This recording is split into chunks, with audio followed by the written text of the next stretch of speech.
Happy Halloween, everybody! I know it's Happy Friday, but the day I'm recording this video is Halloween, so Happy Halloween! I hope you're having an amazing day if you celebrate it. I don't really celebrate it. I didn't go to any parties or anything. I've just watched Twitches 1 and 2 on Disney Plus because I watched them when they originally came out, so I was feeling a little bit nostalgic. But I'd be interested to know what you guys get up to for Halloween, if you get up to anything. Either way, leave it in the comments below because I'm just nosy, and it'd be good to know what you guys like about Halloween. If you don't like it, it's for the kids, isn't it, really? But my name's Matthew, and I post videos every Monday and Friday, so if you love the tingles, then please do hit that subscribe button because you are in the right place. I just wanted to say thank you for the love and support that people have been showing on the Bricker Family Murders video.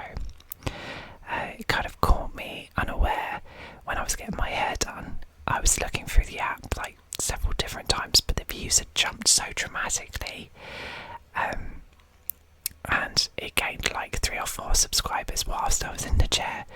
So I don't know what it was about that video that you guys liked. I mean, I want to do that in every single video if you're gonna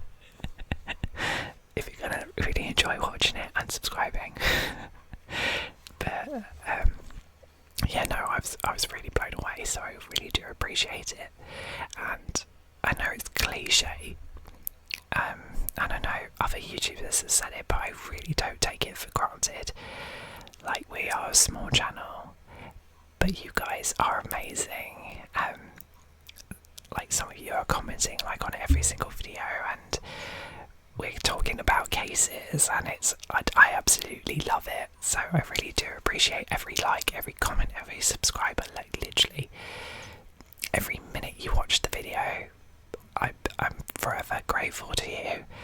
And yeah, I think you guys are amazing, and thank you for supporting me and joining this little dysfunctional family we've got going on. But yeah, speaking of families, what do you think of my hair? Little segue. Be honest, do we like it? Do we not like it? It's a golden blonde. It's semi-permanent, so it will wash out. But we had to darken my roots slightly because my friend Taylor is a family friend, and she does my hair, and she cuts it, and she colours it. Now, I don't get the say in the colour or the cut. She will do whatever she wants and what she thinks is best, and she doesn't normally steer me wrong, I should say. But I sat down in the chair Monday, and she was like, "Oh, I've got 2 options for you." I said, "This is great." I said, "I'm thinking of something a little bit different. I'm a bit tired of the bright blonde. I wanted something a little bit different." And she was like, "Great." I was kind of thinking that as well. So she showed me the 2 options, and we picked like this golden blonde that she found. She was following like another stylist on Instagram and copied one of her formulas to get this colour. So we gave it a go, washed it, and it looked ginger. I was like, "Is it meant to look like this?" And she was like, "It's going to be fine, we'll just go blow dry it. It's going to be fine." I said, "It's looking really ginger." And I was like, "I'm not sure I'm going to like this." And she was like, "It's fine, we can, even if you don't like it, we can fix it. It's going to be fine. Don't panic." So I was like, okay. She cut and blow dried it. And I was like, "I don't like it." And she was like, "Neither do I. But stand, have a look somewhere else. This isn't the best lighting. Stand somewhere else in the salon." And it was kind of like after hours, so no one else was there. I moved out of this spotlight that I was sat under because my roots were glowing. Like, it it's like I put a box dye on and it hadn't developed further enough. And she was like, oh God, don't say that. I said, there's something not right about it. And she was like, do you know what? I completely agree with you. She was like, the colour's not right for your skin tone. I was like, so what do we do? She was like, I'm going to darken your root. Because she said it's a nice colour, but she said it doesn't look right, sat right on your skin. So I'm going to put a brown on your root to give it a little bit of warmth, but also to like break it up. And I think it's turned out quite well. If I'm being completely honest with you, I think it's looking very autumnal. And yeah, so this is my colour for a while. It will get lighter because it's only semi-permanent. We weren't willing to commit to a darker blonde, so it should get brighter. But it looks good. It looks more natural. I'm just going to do this. And this. And this. And this. And this. Just. Anyway. I would say if you've not come here to listen to me talk, but this is an ASMR video and this is exactly why you're here. Kind of. You didn't want to talk about my hair, did you? No. We are talking true crime. So, tonight we're taking a gentle yet deep dive into an unsolved case that has haunted the hearts and minds of many people and leaving them with countless questions unanswered. This is the mysterious disappearance of Timothy Pitzen, a case that remains unsolved to this day. Before we get into this case, I should have said this at the start of the video, but it's just come to my mind now, but I want to say this before we get into the video. If any of you guys have any suggestions of cases that you'd like me to cover, please also leave those in the comments below, because this is the end of my suggested videos. So, yeah, I need to update the list, so I'll leave your suggestions below. So let's settle in together, maybe dim the lights, take a few deep breaths, and prepare to explore Timothy's story as we journey back to 2011. Thank you for being here with me tonight. Together, let's unpack this mystery, one whisper, one clue at a time.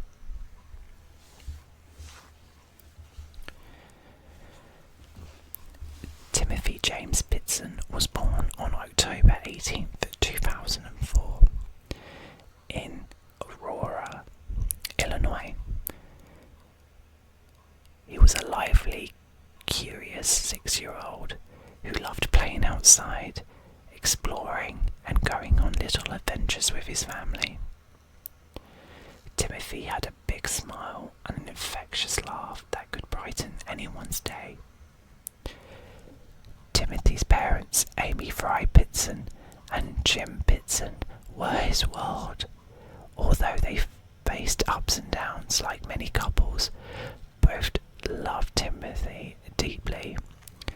Jim describes him as his little buddy, while Amy often doted on him.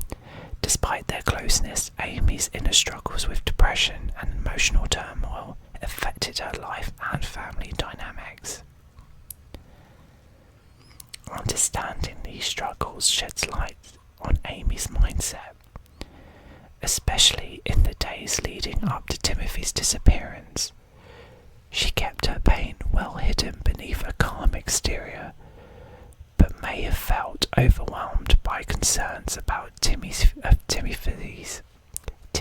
future and her role in providing him with the life he deserved.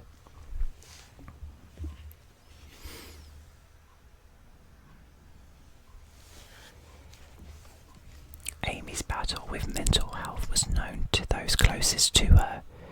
She had periods of depression and anxiety throughout her adult life, with her marriage's challenges only adding to her stress. Some family members noted Amy seemed troubled, even more so in the days leading up to her disappearance with Timothy. Yet no one could have predicted the sequence of events that would soon unfold. Imagine Amy struggling silently, feeling the need to protect Timothy in ways she only understood. It's possible that she was wrestling with a deep desire to shield him from an uncertain future she feared she couldn't control.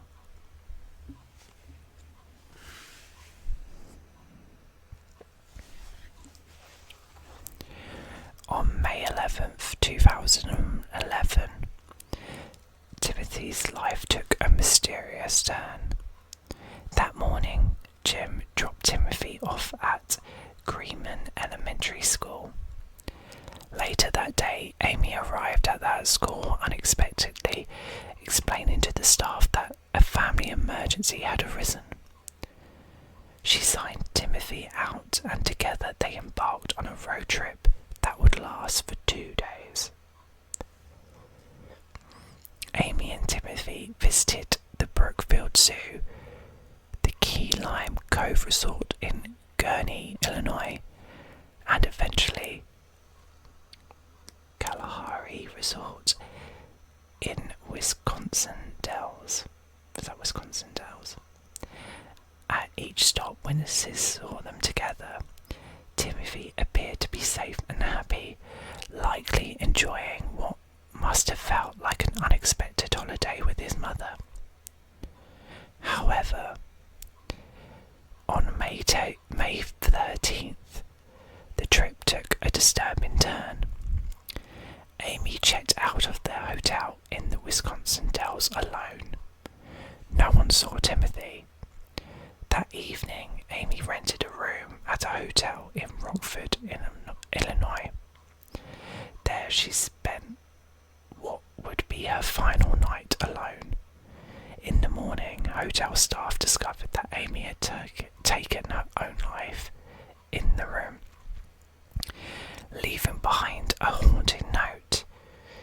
In it, she wrote that Timothy was safe with someone who would care for him, and ended the cryptic line, "You will never find him."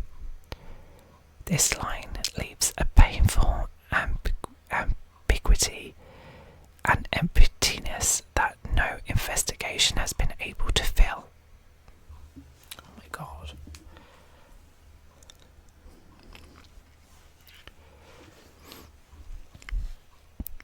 The note Amy left sparked a relentless search for Timothy. Detectives scoured her phone records, credit card statements, and traced every step of her journey. They reviewed hotel footage, checked the paths she drove, and searched any potential location where she might have left Timothy. The note itself has been the source of countless theories. What did Amy mean by "you will never find him"? Was she trying to protect him? Or was this the message of a deeply troubled mind, unable to fully convey the pain she felt? This cryptic statement raises many possibilities and has haunted those left behind to wonder about Timothy's fate. Oh my god. So, we've got some theories. So, let's go through these theories. I think there were 6 theories. 1, 2, 3, 4, 5, 6, yeah. So there's 6 possible theories that may be the case, and we could talk about it after. So, theory 1. Timothy was given to a trusted friend or an acquaintance. Our first theory stems directly from Amy's words. Timothy is safe with someone who would love and care for him. This theory suggests that Amy may have had an arrangement with a trusted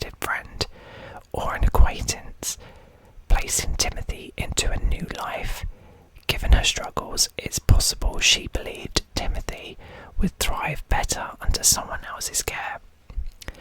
This arrangement may have been planned well in advance or made in a moment of deep despair. While investigators found no clear connection to anyone outside of her family who might serve as a guardian, it's conceivably that Amy may have met someone during their travels, perhaps even a stranger whom she trusted to care for Timothy. If true, this implies that this person might have kept Timothy hidden, possibly helping him assume a new identity. It's a theory that gives Timothy's family and followers a glimmer of hope. After all, this could mean Timothy is out there safe, and perhaps one day he may find his way back to his loved ones. Interesting theory.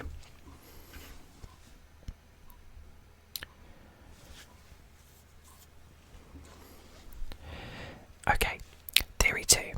Amy took Timothy somewhere remote and hidden.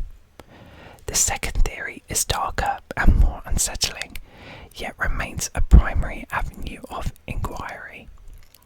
Some believe that Amy may have taken Timothy to a remote location, hidden from everyone. This theory aligns with Amy's cryptic words that suggest she may have left him in a secluded area she believed was safe, somewhere no one would think to look. During their two-day road trip, Amy passed through various secluded areas, forests, farmlands and remote lakes. Each could serve as a location she might consider secure enough to hide him away from authorities. Despite extensive searches in these areas, detectives found no trace of Timothy, leaving this theory as one of those mysterious and haunting possibilities.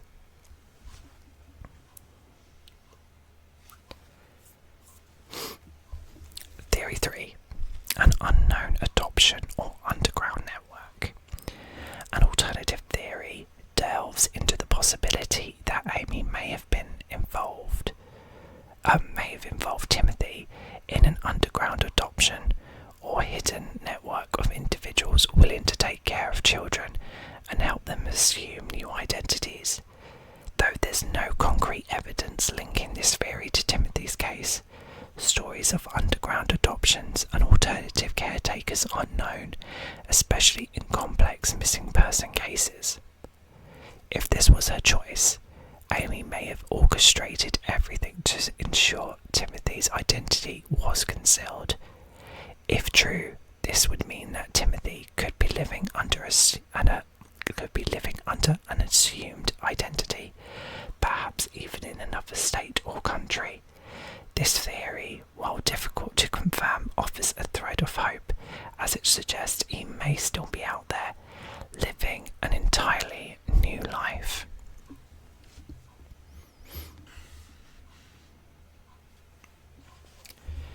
Theory 4. Timothy's new life with a different family. Another theory suggests that Timothy is alive today, living with a new family under a different identity. If Amy found someone she trusted, this individual or family may have taken Timothy in, providing him with a new life. Timothy was young enough that he may not remember his early life, meaning he could be growing up unaware of his true origins.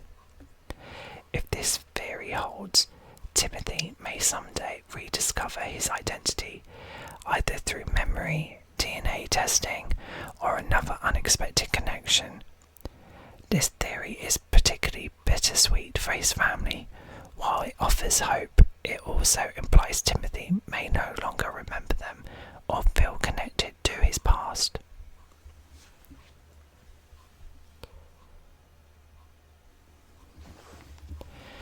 Then there's theory 5, the tragic possibility. This theory is perhaps the hardest to discuss, but remains a possibility. Some fear that Timothy may no longer be alive, and that Amy's final actions were a way to protect him from the challenges she foresaw.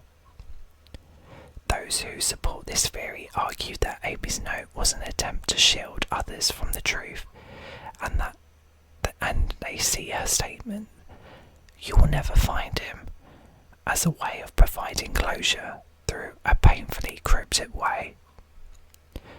While investigators have searched extensively, no evidence has been found to confirm this theory.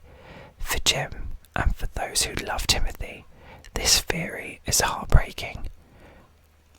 A prospect they must reckon with daily, though.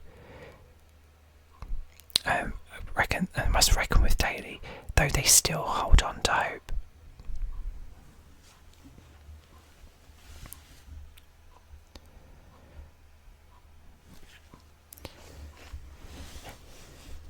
Then we have Theory 6.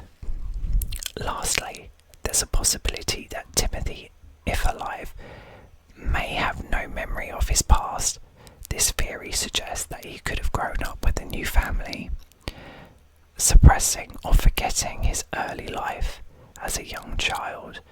Timothy may have blocked out traumatic memories, forming a new identity that now feels completely natural. This idea, while rare, holds hope for Jim and his family.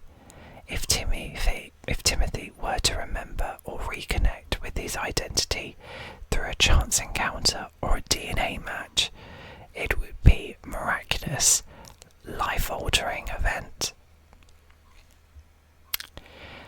What I like about these theories is that 5 out of the 6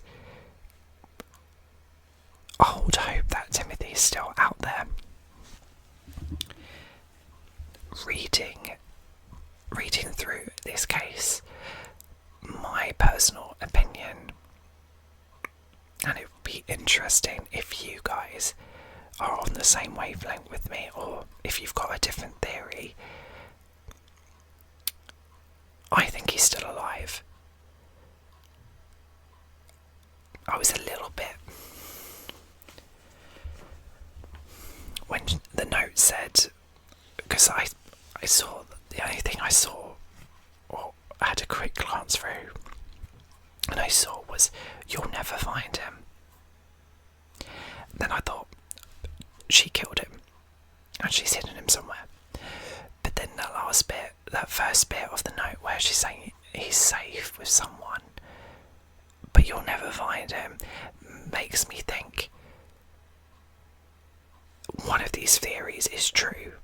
I do think he was given to another family, and I do think there is a suppression of his identity. I don't believe he's dead. I do fully believe that he is still out there. I don't know. That's the feeling I get. I think I'm quite positive in my thinking that, of course, you'd rather think that a missing child would be found alive. You don't want to think, "Oh no, they're going to be dead." Some of these cases, it kind of leads that way, doesn't it? Like, you kind of read the case and you think, "Oh my god, there's a good chance that person's dead," unfortunately.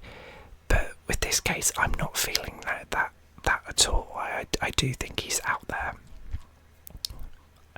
and it would be so good for him to remember where he came from, or something, like it said, like something just switches and he remembers, or it all comes out and he figures out who he is, and his dad can have a relationship, but then, he's lived a completely different life. So will he have that connection to his father? Is the relationship isn't going to be the same? It's going to be different. It's going to be confusing. It's going to be a mess for that poor boy. Well, he's not a boy anymore, he's a man. But that poor man, what a life. But what a story. What do you guys think? Do you think he's still alive? I mean, there is a good chance maybe she could have killed him, but there's no evidence. Like, there was no evidence in that hotel. he's just vanished without a trace, and it just makes you think, how can he just have vanished? Was there no CCTV in the hotel? Like, surely where they were staying there must have been some sort of connection. Someone must have seen something. Because she checked out alone. Did they go anywhere in the night? Like, there was CCTV back in 2011. So something to me is not quite adding up there. But yeah, I think he's alive. I think he's alive out there. I think he's under a new identity. 100%. But each one of these theories has its own mystery and sorrow. And for those who love Timothy, the passing years have only deepened their ache for answers. So thank you for being here with me tonight, exploring each thread of Timothy's story. Until next time, I wish you peace, comfort, and a gentle reminder to hold close to those you love. Again, if you're still awake and you've got any other true crime cases that you would love me to cover, then please don't hesitate to leave them in the comments below, along with your theories of what you think happened to Timothy. Do you think he's still alive, or do you think Amy killed him? I'd be fascinated to know what you have to say. Until next time, guys, sweet dreams.